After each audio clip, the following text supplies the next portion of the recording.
জুলাই সনদের ব্যাপারে, জুলাই বিপ্লবের ব্যাপারে কোন ধরনের টাল বাহানা আমরা বরদাস্ত করব না। পরিষ্কার ভাষায় আমাদের স্পষ্ট বার্তা হলো এই যে আপনারা 49.9% ভোট পেয়ে সংসদ নির্বাচনে আপনারা সংখ্যাগরিষ্ঠতা পেয়েছেন, আর 68% মানুষ গণভোটে হায়ের পক্ষে ভোট দিয়েছে। কাজে মনে রাখতে হবে 68% মানুষের যে মতামত, তাদের যে ভোটাধিকার এবং তাদের যে সিদ্ধান্ত, সেই সিদ্ধান্তকে ভায়োলেট করে বাংলাদেশের ক্ষমতার মসনদে থাকা সম্ভব হবে না। ভালোয় ভালোয় ক্ষমতায় আসছেন, ইঞ্জিনিয়ারিং করেন আর যাই করেন, 5টা বছর রাষ্ট্র চালান। যদি ভালো চান তাহলে জুলাই সনদকে যথাযথভাবে বাস্তবায়ন করুন। ইসলাম মানুষকে যেমনি ভাবে মানুষের কাছে জবাবদিহিতার ভয় দেখায়, তার চেয়েও বড় মানুষকে আল্লাহর নিকট জবাবদিহিতার ভয় দেখায়। শুধু মানুষের কাছে জবাবদিহিতার ভয় যদি কারো থাকে, সে তখন মানুষের চোখ ফাঁকি দিয়ে অন্যায় এবং অপরাধ করতে চেষ্টা করে, এবং অধিকাংশ ক্ষেত্রে মানুষ সেটা সফল হয়। মানুষের চোখকে ফাঁকি দেওয়া মানুষের জন্য বড় কোনো কঠিন ব্যাপার না। আমাদের সমাজে আমরা প্রত্যেকেই মনে করি যে আমাদের সমাজ ব্যবস্থায় রাষ্ট্রীয় পর্যায়ে সরকারিভাবে প্রায় শতভাগ না হলেও 99% সরকারি অফিস আদালত এবং এর সাথে সংশ্লিষ্ট ব্যক্তিবর্গরা তারা দুর্নীতি করে। কথা বলেন ঠিক কিনা? আমাদের সাধারণ ধারণাটা কি যে 90% নয়, 95% নয়, বরং তার চেয়েও বেশি রাষ্ট্রীয় এবং সরকারি কর্মকাণ্ড নানা ধরনের অন্যায়, অপরাধ, দুর্নীতি ইত্যাদির সঙ্গে সম্পৃক্ত। এগুলো মানুষ কিভাবে করে? মানুষ এইভাবে করে যে মানুষের চোখকে ফাঁকি দেয়। দুই একটা ঘটনা মানুষের চোখকে ফাঁকি দিতে পারে না, সেটা নিয়ে তোলপাড় হয়ে যায়। কেউ ঘুষ নিচ্ছে, এটার যদি কোনোভাবে ছবি অথবা কোনো ভিডিও ভাইরাল হয়ে যায়, কেলেঙ্কারি হয়ে যায়, অথচ এই ঘুষ আদান প্রদান, দুর্নীতি আদান প্রদান রাষ্ট্রের সর্বোচ্চ পর্যায় থেকে নিয়ে নিম্ন পর্যায় পর্যন্ত এটা প্রতিদিন প্রতিনিয়ত এর আদান প্রদান হচ্ছে, কিন্তু এটা নিয়ে মানুষ ভয় পায় না। কেন ভয় পায় না? কারণ মানুষ মানুষের চোখকে ফাঁকি দিতে পারে। আর ইসলাম বলে যে শুধু মানুষের কাছে জবাবদিহিতার ভয় নয়, বরং প্রকৃত জবাবদিহিতা হলো আল্লাহর কাছে।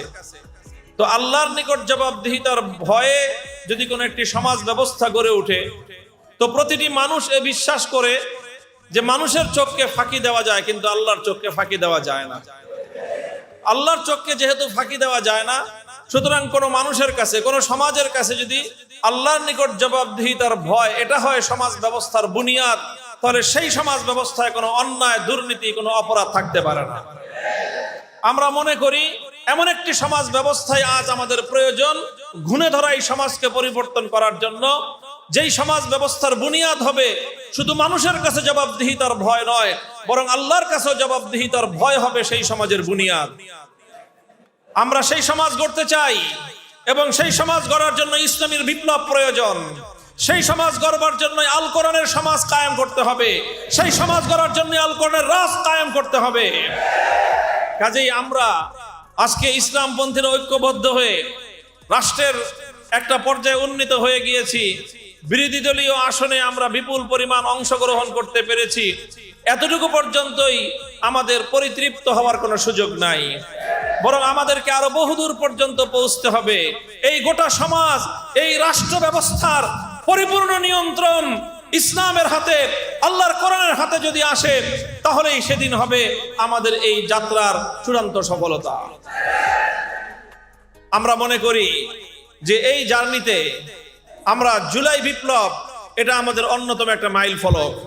এই জুলাই বিপ্লবের মাধ্যমে বাংলাদেশে ইসলাম পন্থাকে, ইসলাম পন্থার সমাজ এবং রাজনীতিকে যেভাবে দমন করার ফ্যাসিবাদী 15 বছরের স্টিম রোলার পরিচালিত হয়েছে, জুলাই বিপ্লবের মাধ্যমে সেই ফ্যাসিবাদী স্টিম রোলারকে পরাভূত করে বাংলার মাটি থেকে উৎখাত করা হয়েছে।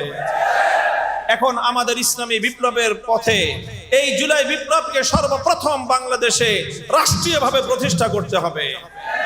এই জন্য জুলাই বিপ্লব পরবর্তী জাতীয় সংসদ নির্বাচনের মাধ্যমে যেই সরকার ক্ষমতাসীন হয়েছে, তাদের কাছে আমাদের স্পষ্ট বার্তা হলো এই জুলাই সনদের ব্যাপারে, জুলাই বিপ্লবের ব্যাপারে কোন ধরনের টাল বাহানা আমরা বরদাস্ত করব না। পরিষ্কার ভাষায় আমাদের স্পষ্ট বার্তা হলো এই যে আপনারা 49.9% ভোট পেয়ে সংসদ নির্বাচনে আপনার সংখ্যাগরিষ্ঠতা পেয়েছেন, আর 68% মানুষ গণভোটে হায়ের পক্ষে ভোট দিয়েছে।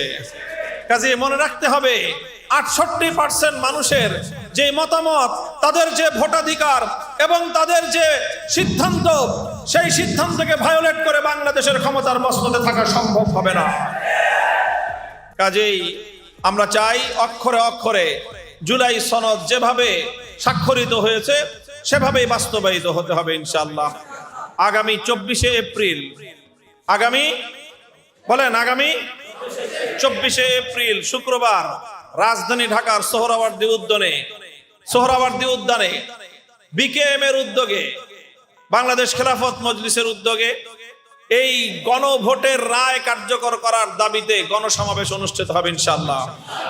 প্রতিটি পাড়ায় পাড়ায়, মহল্লায় মহল্লায় জুলাই বিপ্লবের পক্ষে আমাদেরকে জনতাকে সংগঠিত করতে হবে এবং সরকারকে স্পষ্ট বার্তা দিয়ে দিতে হবে যে এই জায়গাটায় আমরা নো কম্প্রোমাইজ সিচুয়েশনে আমরা অবস্থান করতেছি।